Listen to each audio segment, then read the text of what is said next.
السلام عليكم ورحمة الله. الحمد لله رب العالمين. اللهم صل على سيدنا محمد وعلى آل سيدنا Muhammad. Kita dalam segala urusan dunia mengambil keputusan kita harus bermusyawarah. Tapi kalau dalam hal ibadah tidak semestinya bermusyawarah. Artinya kalau kita mau laksanakan kewajiban kita, masa kita bermusyawarah dulu? Allah Subhanahu wa taala memanggilkan kita untuk menunaikan salat kita 5 waktu, tidak perlu dimusyawarahkan. Kalau kita sudah mendengar hayya 'alas salah, hayya 'alal falah, segera tunaikan kewajiban kita.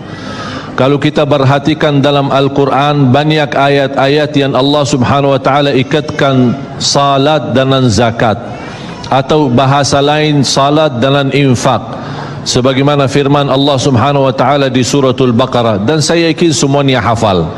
A'udzu billahi minasyaitonir rajim. Bismillahirrahmanirrahim. Alif lam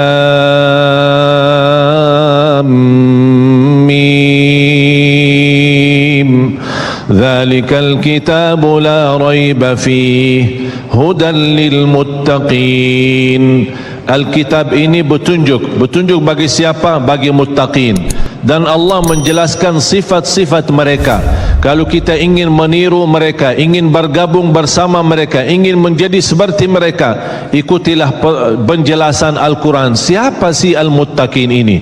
Allah Subhanahu wa taala sebutkan, alladzina yu'minuna bil ghaibi wa yuqimuna as-salata wa mimma razaqnahum yunfiqun. Mereka adalah yang beriman tentang ghaib. Apa yang gaib? Allah, malaikat, jannah, surga, neraka, segala sesuatu yang gaib mereka percaya, walaupun mereka tidak melihat dengan mata sendiri.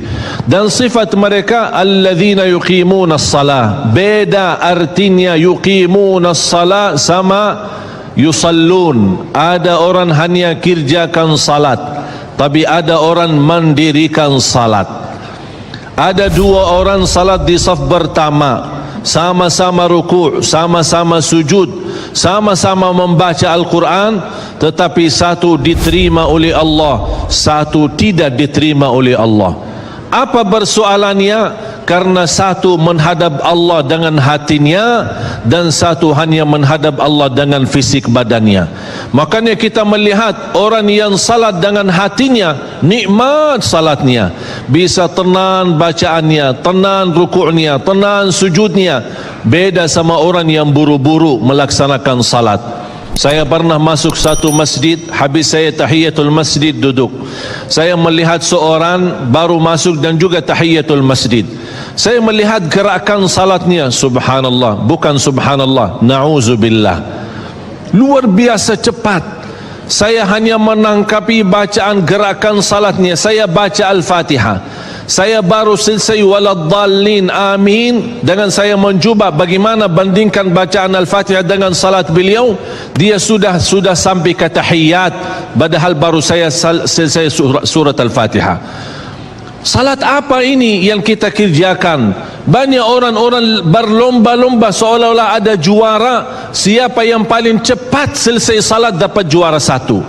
Inilah yang terjadi dalam keadaan kita. Makanya kita merasa tidak nikmat salat kita. Yang kita hanya kejar seminar khusyuk dalam salat, latihan khusyuk dalam salat.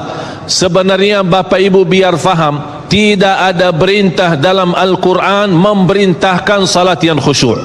Tidak ada perintah dari Rasul salat yang khusyuk. Salat khusyuk itu apa? Salat yang khusyuk hasil dari salat yang tenang. Allah perintahkan ketenangan dalam salat. Ar-Rasul SAW memerintahkan ketenangan dalam salat. Kalau sifat khusyuk adalah sifat orang mukmin yang melaksanakan salat tumaknina. Qad aflahal mu'minun alladzina hum fi salatihim khashi'un. Ketika ada seorang datang ke masjid di zaman Rasulullah sallallahu alaihi wasallam, masuk masjid tahiyatul masjid, selesai salat, dia datang kepada Rasul mau salaman, Rasul tidak menjawab. Bahkan Rasul berkata, salli fa innaka lam tusalli, salatlah karena kamu belum salat. Dia pergi ke depan, salat lagi, selesai balik lagi bertemu Rasul, mau salaman, Rasulullah SAW tidak menjawab. Salli fa innaka lam tusalli, salat dulu karena kamu belum salat. Sampai 3 kali dikasih tahu oleh Rasulullah SAW. Akhirnya orang berkata, mohon maaf ya Rasulullah, saya tidak tahu selain ini salatku. Gimana? Kata Rasulullah SAW, fa idza qumta faqum mutma'inna, kalau berdiri, berdiri tenang, tumaknina. Tumaknina salah satu rukun di dalam salat.